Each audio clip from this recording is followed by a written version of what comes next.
Hi பாட்டி. வா ஆகாஷ், ஜிம்முக்கு போயிட்டு வரியா? ஆமா பாட்டி. வழக்கமா ஜிம்முக்கு போனா 8:30 மணிக்கெல்லாம் வீட்டுக்கு வந்துருவியே. இன்னைக்கு என்ன இவ்வளவு லேட்டு? அது ஒண்ணு இல்ல பாட்டி, ஜிம் முடிச்சுட்டு வர்ற வழியில தென்றல் வீட்டுக்கு போய் அவளை பார்த்துட்டு வந்தேன். அதான் கொஞ்சம் லேட் ஆயிடுச்சு.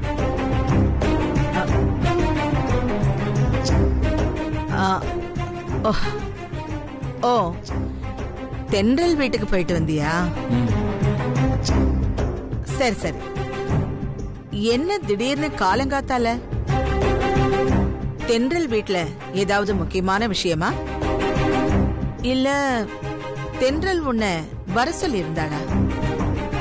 நோனோ பாட்டி, தென்றல்லாம் என்ன வர சொல்ல. நானாதான் அங்க போயிட்டு வந்தேன்.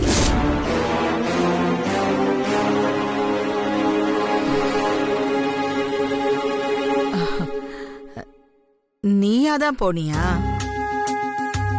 சரி சரி. அது நேத்து நைட்டு தென்றல் உங்ககிட்ட சாரி கேட்க சொன்னேன் இல்லையா?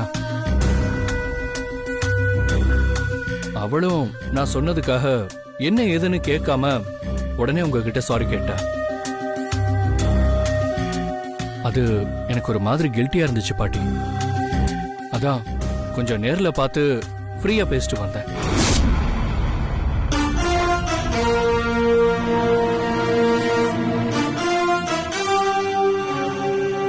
ஐயா, காஃபி. காஃபி வேண்டாம், எடுத்துட்டு போங்க.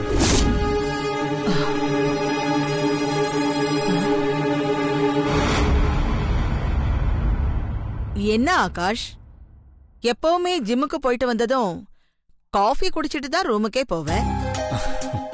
இன்னைக்கு ஏன் வேண்டாங்கிற? அது இப்பதான் தென்றல் வீட்ல ஒரு காஃபி சாப்பிட்டு வந்தேன் பாட்டி. பாட்டி, ஆண்டி சூப்பரா காஃபி போட்டிருந்தாங்க.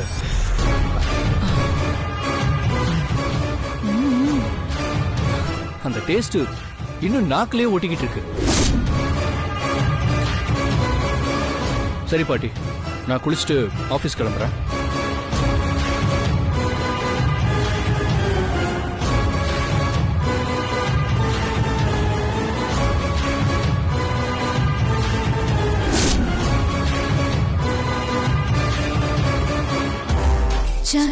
இவன் தென்றல் வீட்டுக்கு போயிட்டு வந்த விஷயத்த மட்டும் சொல்லிட்டு ரூமுக்கு போகாம அங்க நான் காஃபி சாப்பிட்டேன், அதோட டேஸ்ட் இன்னும் நாக்கிலேயே ஒட்டிட்டு இருக்குன்னு நல்லா உசுப்பேத்தி விட்டுட்டானே. அந்த கடுப்ப மனசுல வச்சுக்கிட்டு இப்ப தென்றலம்மா இங்க வந்ததும் அவங்களை இவங்க என்ன பாடுபடுத்த போறாங்களோ.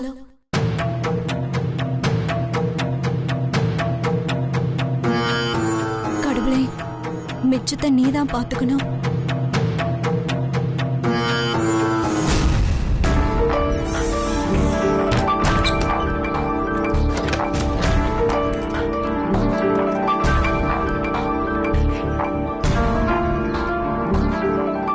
லட்சுமிக்கா, என்ன காலையிலே வீட்டை பூட்டிட்டு எங்கேயோ கிளம்புற மாதிரி தெரியுது? போச்சு. ஏற்கனவே அந்த ஆண்டாளம்மா எதுக்காக நம்மள வர சொல்லிருக்காங்கன்னு புரியாம தவிச்சிட்டு இருக்கேன். இந்த லட்சணத்துல போகும்போது அபசகுன மாதிரி இந்த பூனை வேற குறுக்க வந்திருக்கு. என்ன ஆக போகுதுன்னு தெரியலையே. அக்கா, கேட்டதுக்கு பதில் சொல்லாம அப்படி என்ன யோசிச்சுட்டு இருக்கீங்க? அது ஒண்ணு இல்ல தானோ, ஆண்டாளம்மா வர சொல்லிருக்காங்க. ஓ, அதான் கிளம்பிட்டு இருக்கேன். ஆண்டாளம்மா வர சொன்னாங்களா? அப்போ முக்கியமான விஷயமா தான் இருக்கும். என்ன விஷயம்க்கா? தெரியல, அங்க போனாதான் தெரியும். போயிட்டு வரேன், வீட்டை பாத்துக்க.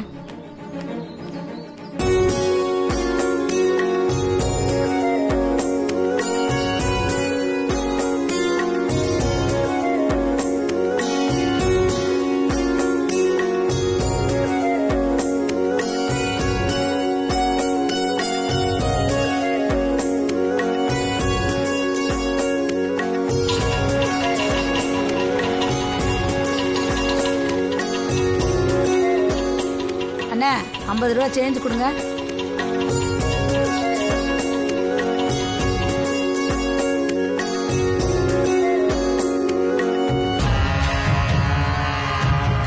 என்னாச்சு? ஏன் திரும்பி வந்துட்ட? தென்றலோட அம்மா வந்திருக்காங்கம்மா. அவங்க வீட்டுக்குள்ள வந்ததுக்கு அப்புறம் பூசணிக்காவை உடைச்சுக்கலான்னு திரும்பி வந்துட்டேம்மா. திருஷ்டி கழிக்கும் போது முன்னாடி நிக்கிறாளா? பரவாயில்ல, நீ போய் உடைச்சிட்டு வா. சரிங்கம்மா.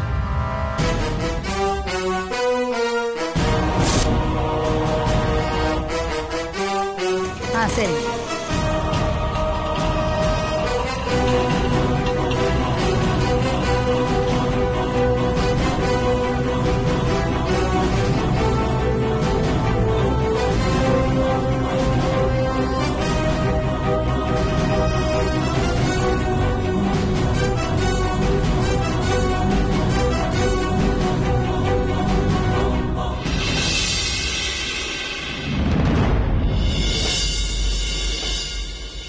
வணக்கங்க.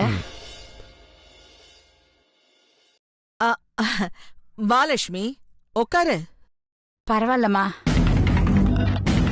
திடீர்னு வர சொன்னீங்க. ஆமா லட்சுமி, பொதுவா கல்யாண பேச்சு முடிவாயிட்டா பொண்ண பெத்தவங்க தான் மாப்பிள்ளை வீட்டுல என்ன சொல்லுவாங்களோ ஏது சொல்லுவாங்களோன்னு வயித்துல நெருப்ப கட்டின மாதிரி எந்நேரமும் பதட்டமா இருப்பாங்க. ஆனா எல்லாமே உள்டாவா இருக்கே. இந்த கல்யாணம் நல்லபடியா நடக்கணுமேன்னு நான் தான் பதட்டமா இருக்கேன். நீ ரொம்ப ரிலாக்ஸா இருக்க. அப்படிலாம் இல்லம்மா, நானும் பதட்டமா தான் இருக்கேன். உன் நடவடிக்கையெல்லாம் பார்த்தா அப்படிலாம் ஒண்ணும் தெரியலையே. வேலை மெனக்கெட்டு நான் உனக்கு போன் பண்ணி நீ கிளம்பி வான்னு சொன்னா உடனே அடிச்சு பிடிச்சு கிளம்பி வராம ரொம்ப சாவகாசமா என்ன ஏதுன்னு விவரம் கேட்டுக்கிட்டு இருக்க.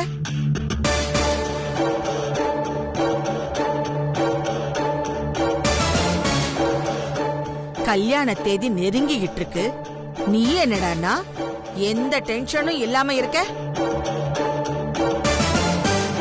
நீயா அடிக்கடி தேடி வந்து கல்யாண விஷயமா பேசிட்டு போ, அதுதான் முறை. அதை விட்டுட்டு நானா உனக்கு போன் பண்ணி கூப்பிட வேண்டியதா இருக்கு.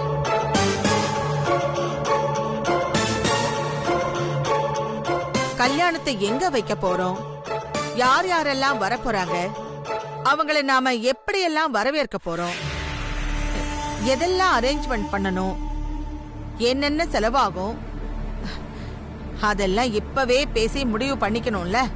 ஆமாம்மா, கல்யாணத்துக்கு எங்க சொந்தத்துல நிறைய பேர் வருவாங்க. ஓ சொந்தக்காரங்க எத்தனை பேர் இருக்காங்க? எங்களுக்கு சொந்தம்னு பெருசா யாரும் இல்ல.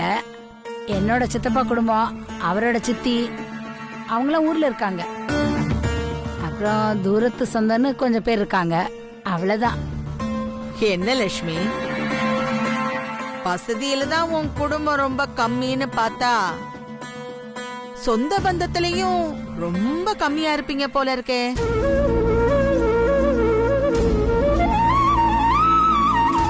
ஆனா எங்களுக்கு சொந்தம் நிறைய. அதுல 15 பெரிய தலைக்கட்டு இருக்காங்க. அவங்க குடும்பத்தோட ஃபேமிலி மெம்பர்ஸே 200 பேருக்கு மேல வருவாங்க. அவங்க எல்லாரையும் ரொம்ப மரியாதையோட ட்ரீட் பண்ணணும். அவங்க Dress எல்லாம் ரொம்ப காஸ்ட்லியா யூஸ் பண்ணுவாங்க.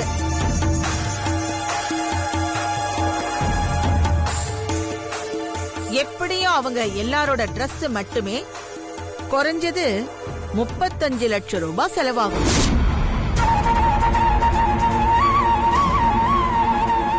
அப்புறம் கல்யாணத்தை சிட்டியில பெரிய மஹால்ல வைக்கணும். அதுக்கும் ஒரு 25 லட்சம் ரூபாய் செலவாகும்.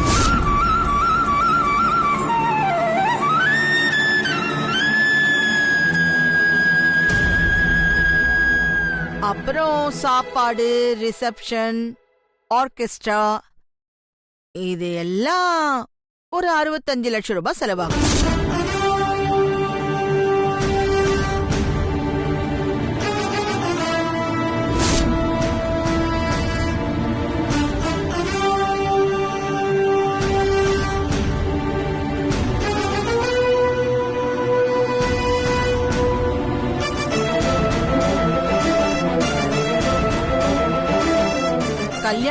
வர்றவங்களுக்கு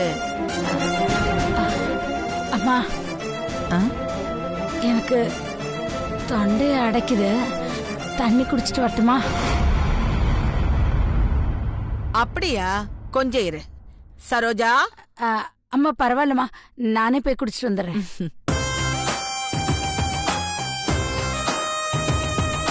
இதுக்கே உனக்கு தொண்டை அடைக்குதா? தண்ணி குடிச்சிட்டு வா, இன்னும் இருக்கு. உன்னை கோமா ஸ்டேஜுக்கே அனுப்புறேன். நீங்க பேசுறது எல்லாம் கேட்டுட்டு தான் இருந்தேன். தொண்டையை அடைக்குது, இருங்க தரேன்.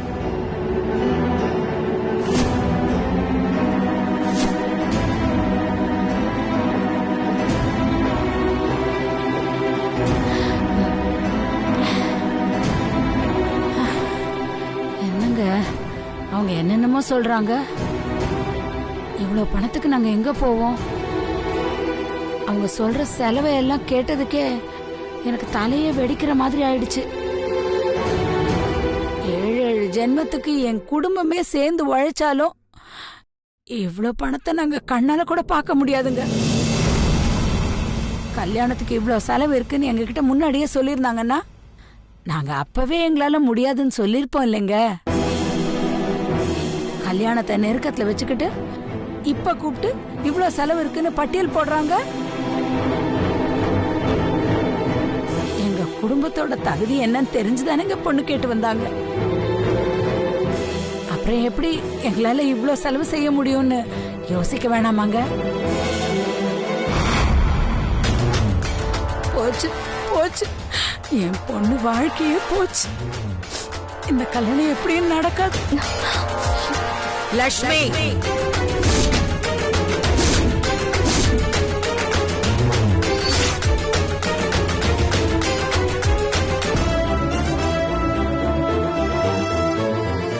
என்ன லட்சுமி இதெல்லாம்? காசு இல்லாதவங்களா கொஞ்சம் நாகரிகமா நடந்துப்பாங்கன்னு கேள்விப்பட்டிருக்கேன். ஆனா நீ இப்படி கேவலமா நடந்துக்கிற. உனக்கு எவ்வளவு தைரியம் இருந்தா என் வீட்டுக்கே வந்து என்ன பத்தியே இவகிட்ட புரணி பேசிக்கிட்டு இருப்ப? இல்லத்த, அவங்க ஒன்னும் புரணி பேசல. வாய மூடி. இவதான் புரியாம என்ன பத்தி தப்பா பேசிக்கிட்டு இருக்கானா? நீ அத காது குளிர ரசிச்சுக்கிட்டு இருக்க.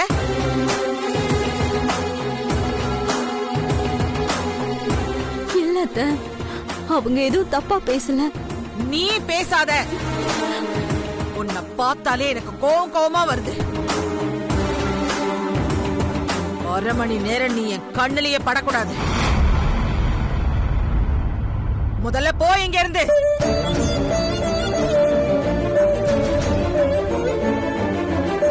போன்னு சொல்றேன்ல.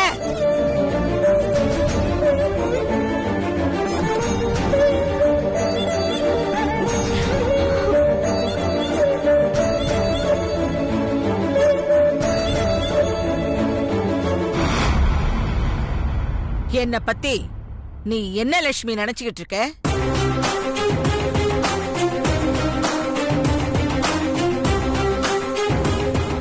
இல்லம்மா, எங்களால இவ்வளவு செலவெல்லாம். இங்க பார், நான் உன்கிட்ட கேட்டனா சொல்லு. கல்யாணத்துக்கு இவ்வளவு செலவு நீதான் செய்யணும்னு நான் சொன்னனா? எனக்கு உன் குடும்பத்தோட யோகிதை என்னன்னு தெரியாதா?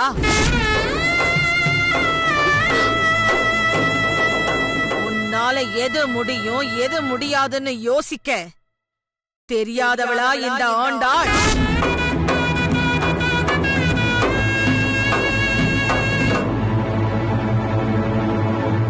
கல்யாணத்துல இத்தனை விஷயம் இருக்குன்னு தகவலை மட்டும்தான் உனக்கு சொன்னேனே தவிர செலவெல்லாம் உன் குடும்பம் தான் செய்யணும்னு நான் சொல்லலே. எல்லா செலவையும் நான் தான் செய்ய போறேன்.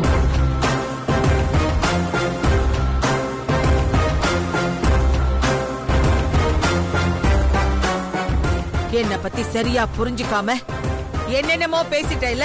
ஐயா, என்ன மன்னிச்சிருங்கம்மா. பதட்டத்துல நீங்க சொன்னதை நான் தான் தப்பா புரிஞ்சுக்கிட்டேன். ஐயோ, நான் ஒரு கூறு கெட்டவ. தயவு செஞ்சு என்ன மன்னிச்சிருங்கம்மா. மன்னிச்சிருங்கம்மா. ஆமா, அடிக்கடி தப்பு பண்ணிட்டு மன்னிப்பு கேக்குறதே உன் குடும்பத்துக்கு வேலையா போச்சு. ச்சே.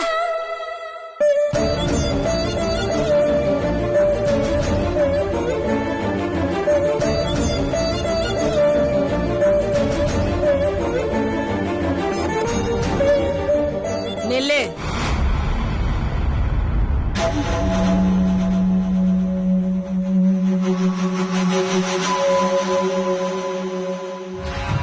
வரும்போது எப்படியும் ஆட்டோல தான் வந்திருப்ப, போகும்போதாவது கார்ல போ.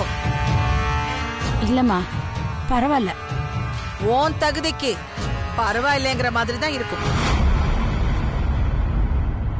ஆனா ஏன் தகுதிக்கு அசிங்கமா இருக்கும்.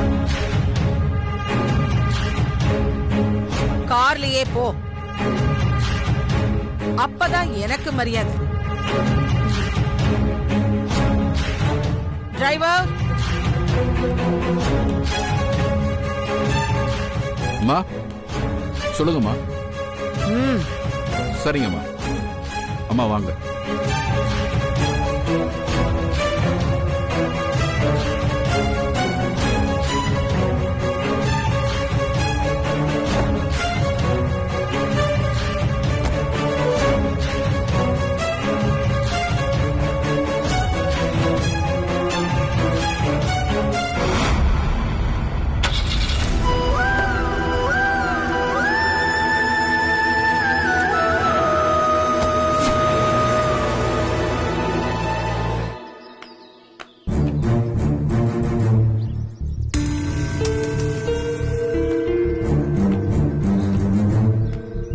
வீடு பூட்டி இருக்கு. எல்லாரும் எங்க போயிட்டாங்க? ஆண்டி, ஒரு நிமிஷம். என்ன நிலா? ஆண்டி, வீடு பூட்டி இருக்கு. அம்மா எங்க போயிருக்காங்கன்னு தெரியுமா? ஓ அம்மாவா? ஆண்டல் அம்மா ஏதோ முக்கியமான விஷயம் பேசணும்னு சொன்னாங்கன்னு போயிருக்காங்க. இன்னும் வரலையா? எதுக்கும் உங்க அம்மாவுக்கு ஒரு ஃபோன் பண்ணி பாரு. ஆ, வரேன்.